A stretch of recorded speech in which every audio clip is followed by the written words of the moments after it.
Hampton Roads is host to many great natural resources like the Atlantic Ocean, the Chesapeake Bay, and many of the great waterways that traverse the state.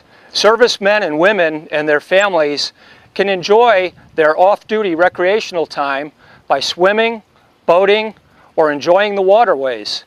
But knowing a few important safety tips and some basic regulations will help you enjoy your time and make it safer for everyone involved. It's all of our responsibility to protect both our families and our shipmates when we pursue these recreational activities. Everyone benefits by being more aware of some of the dangers and some of the actions you can take to reduce risk. Most boating accidents aren't caused by bad weather or equipment malfunction. They're caused by poor judgment or making the wrong decisions. A safe boater knows how to prevent and respond to potential emergencies. Following a few simple tips will help you make your boating experience safer and more enjoyable for you, your family, and your shipmates. Boat capacity. Everyone should realize what the safe limits are for your boat in terms of total weight or number of passengers allowed, and you should never exceed that amount.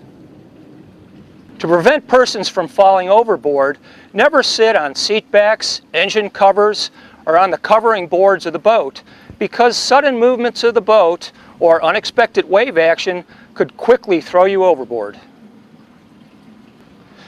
A safe boater knows that the law requires a personal flotation device for every individual on board. There's a variety of types and applications for PFDs, and you should be aware of which ones are appropriate for your use.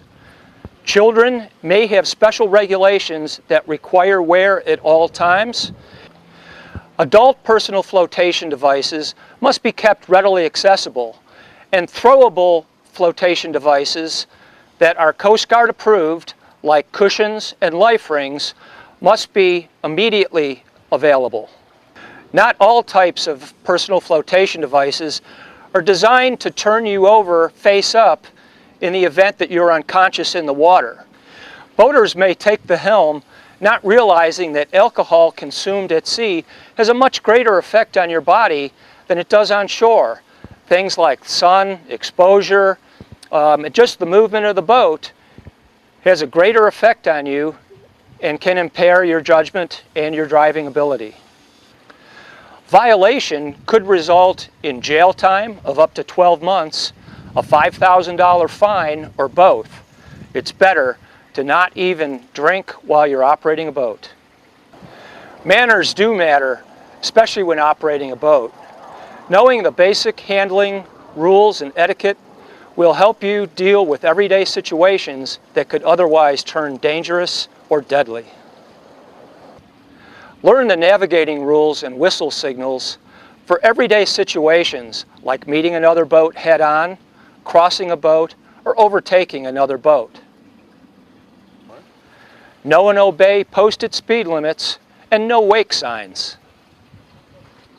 Look out and be considerate of other boats and what your wake may do to them. Fishing boats, sailing boats, or non-powered boats are easily influenced by the wake that you leave behind. Pay special attention when encountering large commercial vessels, military vessels, or non-powered vessels.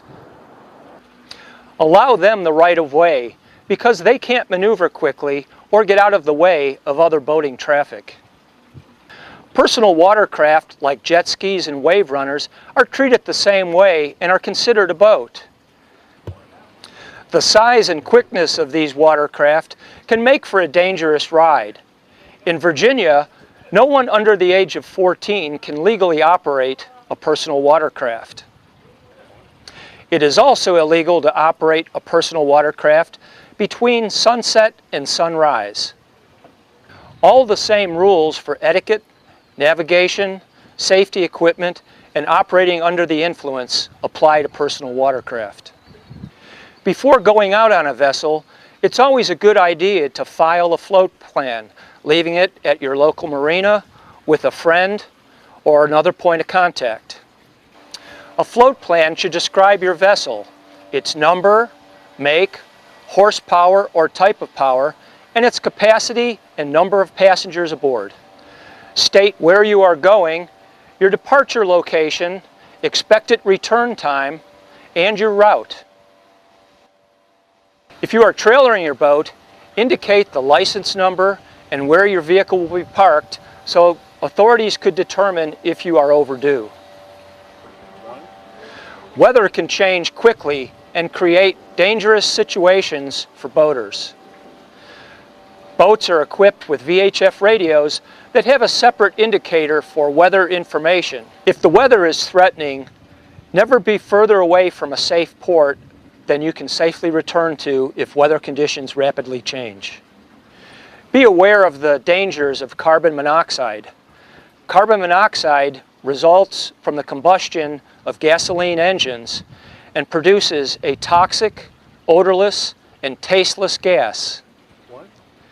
To prevent poisoning, keep fresh air flowing through the boat and take extra caution when at anchor or operating the generator at dockside. If people are in the water or on the swim platform when you have the generator running with stern exhaust, shut off your generator to prevent the possibility of poisoning. Approved marine carbon monoxide detectors with an audible alert to keep in your below-deck spaces are a good idea. Some basic safety gear is required to have on board, but even so, items like first aid kits, anchors, bailing devices, and sound-producing devices are important things to have and should be considered to take with you every time you go out. And finally, the important thing is to have safe fun out there to enjoy our waterways. Following a few simple tips can help you and your family and your shipmates enjoy their experience on the water and come back to be able to do it again and again. See you out there on the water.